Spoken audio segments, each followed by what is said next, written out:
Welcome back to TTC. Alright, enough messing around. We made a drill dyno that measures brake torque and the most running watts that these tools can generate. We even touched on some entry-level options, including Amazon's own power brand, Denali, but so far this sits atop our ranking. A Harbor Freight Hercules, I mean, it is surprisingly good, I'll give it that, but is this really the #1 cordless drill out there? Our viewers don't think so, and I tend to believe they know more than average. So today we have the top requested models from your guys' comments to crown the rightful king. And if this isn't covering it, in your opinion, tell us, we'll probably buy that too.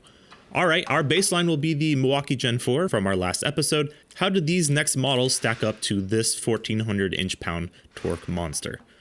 Up first we have the DeWALT, and no, this is not the same one we've tested before. This is the DCD998 we have thanks to Philly Fixed, who loaned it to us for this. Rumor has it that it has even more grunt than the higher advertised power DCD999 that we have tested, and this is the Power Detect Lowe's model rather than the Flexible Advantage Home Depot model, which means that out the gate, it's got the advantage of, in our experience, not coming with that 6 amp hour flexible battery, but instead an 8 amp hour XR battery with 21700 cells inside. And it's on average a lower cost kit to boot, $299 instead of $329. So we'll test it with the 8 amp hour first, but on this series we also test with the next step up in battery performance, which for this yellow brand usually means a lower number on the side in the form of the 6 amp hour XR or 5 amp hour power stack. First test is in its kitted form though, and this is the brake torque dyno. The torque it takes to stall out these tools in low, whether it be a drill or a torque wrench, it shows that number either way. We show median tests of 5 runs, and the DeWALT DCD998 makes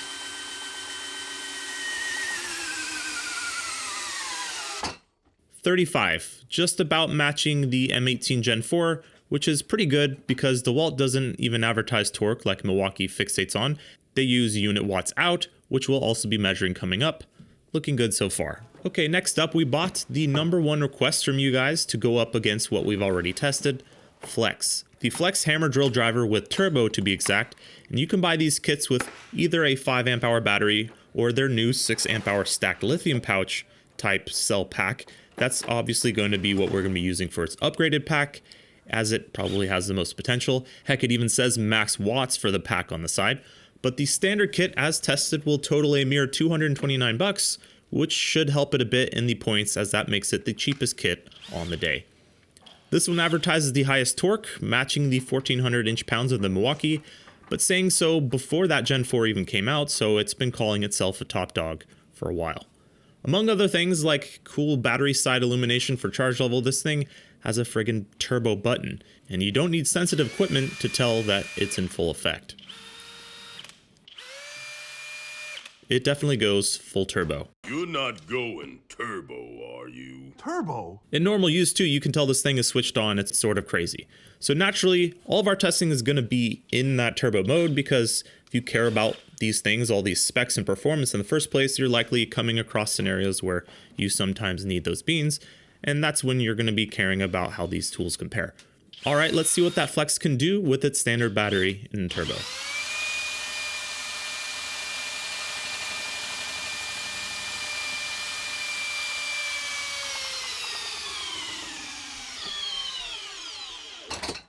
$37.6 top so far, but not exactly embarrassing the competition quite yet. Okay, last up and most expensive as well is the Makita XGT, so 40 volt GPH01Z. A comparable kit is about $325 when adjusted for including just one battery, making it the priciest option today, but this is supposed to be a pretty serious tool. We have it and the larger additional 4 amp hour XGT battery, thanks again to Jim at Philly Fixed, his house apparently being the mecca for powerful drills. Makita made the new 40 volt XGT line to offer more powerful tools overall, and their 18 volt drills are already known for being pretty good to begin with.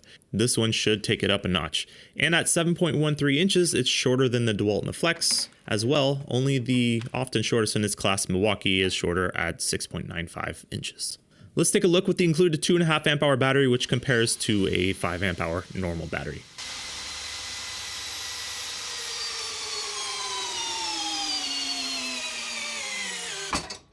$42.7, that's a record in this stage of testing. That's crazy, really nice. Hadn't mentioned it yet, but this tool is rated for 1250 inch-pounds, the least torque of any of these. Some classic Makita modesty there. Good stuff. Oh, but these tools aren't done. They all clip onto batteries that can make them perform better. For Milwaukee, that difference is massive. They have like a Grand Canyon size gap between standard and high output performance, specifically on these drills. Let's take a look at DeWALT, first using its 5 amp hour power stack and 6 amp hour XR, which historically have performed very similarly for us, these two batteries.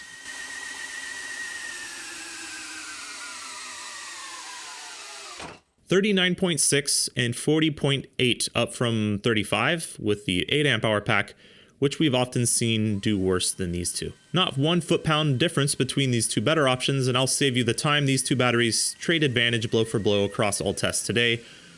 We'll use the 6 amp hour XR on screen going forward since it's cheaper, but they score the same way in the points at the end, regardless of what you put on the tool. Now, the DCD998 isn't super new. We find some of DeWalt's latest stuff, including this Impact that's not even out yet, does even better with the power stack. But speaking of stacked pouches, PLEX is up next with their 6 amp hour stacked lithium, which being 24 volts is quite a few more pouches in there compared to the 20 volt DeWALT. We all had high hopes for this one. Let's take a look.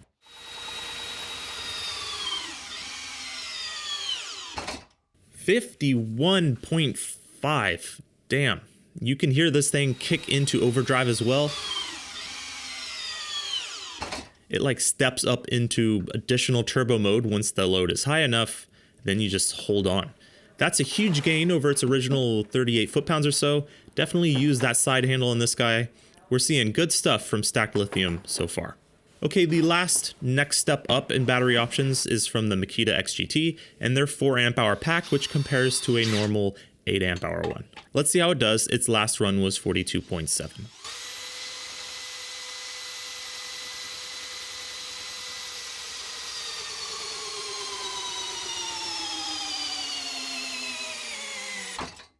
That's right, 40.6, which is less. And while a median of 5 runs, that was pretty representative between the two packs.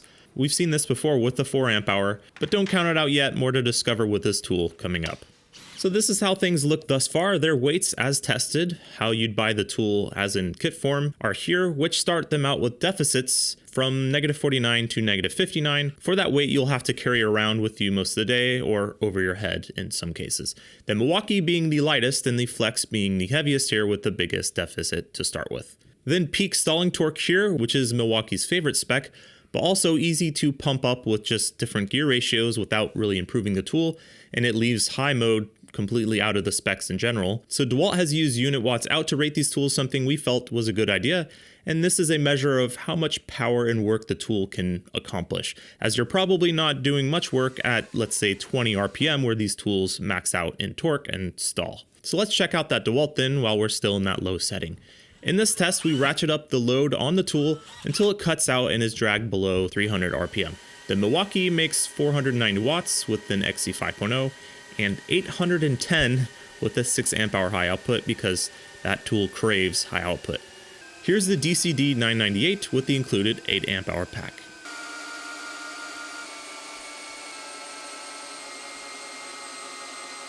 $670 watts, so beating the Milwaukee in its kitted form. Here's the 6 amp hour battery on that same DeWalt that typically does better because of those Samsung 30T cells inside. Let's see it.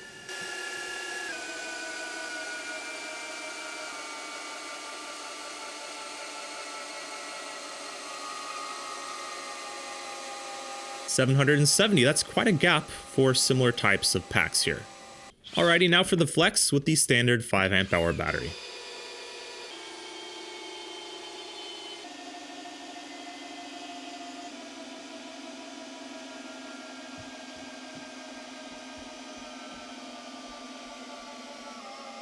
$740 watts, very nice, but this thing becomes truly an animal once it has a stacked lithium clipped on. This is that.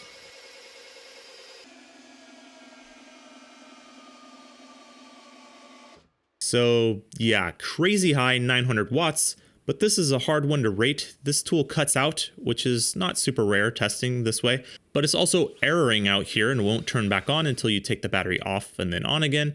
And then even after that, the turbo button is flashing. We could do 900 watts, yes, it can do that, but after that, Even a couple minutes later, when it could run in turbo mode again, it would cut out at 800 watts. So I'd say nitrous is probably a more fitting name for this mode than turbo. The more and longer you use it, the less you're gonna have left to use on the next job. Testing the Makita XGT here next will help shed some light on this subject, I think.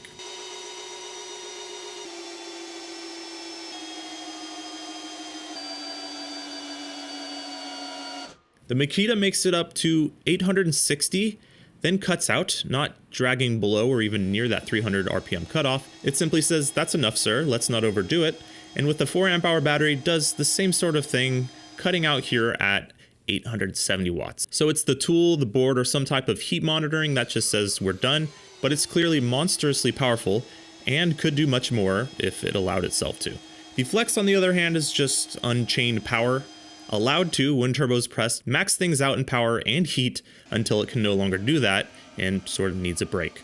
So like I said, hard to score, but if a car has nitrous from the factory, you gotta include it into its head-to-head, which looks like this. All right, time for some testing in high using our 3 horsepower high mode dyno motor. Then we can tally all these things up. This test is done until the tools cut out or RPM is dragged below 1000 RPM this time. The Gen 4 Milwaukee improved on its Gen 3 design with 630 and 960 watts here. A welcome gain, as having a bit of experience myself drilling through steel with Milwaukees, well, it needs that at times. The DeWALT typically excels at this sort of thing, high speed and generating watts out, and makes 850 here with the included battery, very nice. And 950 with a 6 amp-hour battery, the 5 amp-hour power stack did 940 here. The DeWALT would get super hot from this though, like the PLEX sort of does. Now speaking of the PLEX, with turbo mode on in high, it scores pretty similarly to the DeWALT with an included battery, 860 watts, that was a surprise for me.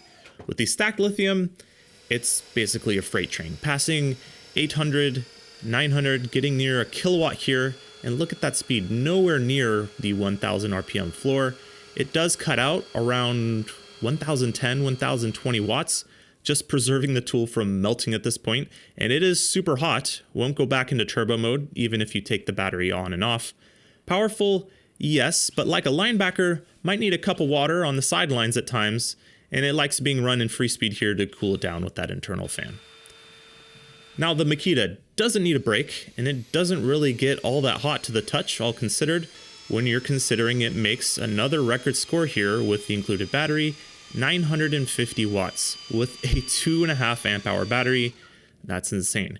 Looking at the RPM, it has much more on tap here too, but its board is just heat limited and calls it a day. The 4 amp-hour pack, not sure if it's actually more powerful, but maybe it just heats up slower, as it's able to pass the 2.5 amp-hour battery up, all the way up to 1000 watts, 1 kilowatt. That's 1.34 horsepower out of this little tool.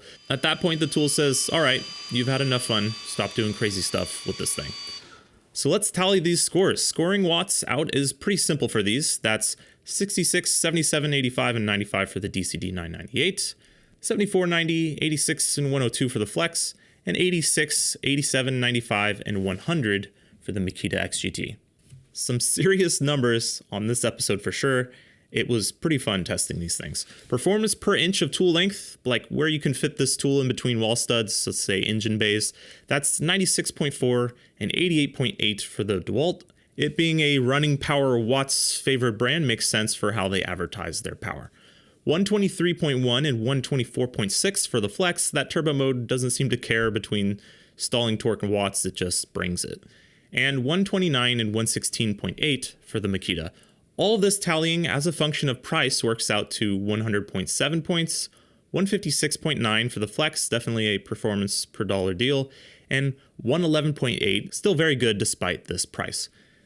Now that totals 702.9, 875.6, and 838.6, putting the PLEX into first place with an asterisk, because we're measuring a mode here the tool can't really live its whole life at, sort of like their impact driver that is also atop our list for similar reasons. It needs to cool down at times. But if a car comes with launch control and Mickey Thompsons from the factory, what are you gonna do, just not use it? Now the Makita XGT was the biggest surprise for me. What a tool that thing is. And that's the difference here, I think. The PLEX, if you once in a while come upon a very high power job requirement, turn on that turbo, and yeah, it'll drive her home. If you plan on taxing these tools a lot of the day or many back-to-back jobs, the Makita is going to operate at this power level nearly without interruption, making its price point, I think, really not bad, especially with the included battery. The 4 amp hour being that next step up might be holding this one back here, but really I ain't hanging a 10 or 16 amp hour equivalent pack off the end of one of these drills, so it's a pretty level playing field, all considered, I feel. The stacked lithium kit price for the PLEX is really attractive when you see what it can do, and even the XGT sold bare at what you can sometimes find it for. There's a lot to like about these models. Appreciate your suggestions to test these. Leave more below, as I'm sure we're not done here. Click subscribe to see future episodes, and thanks for watching.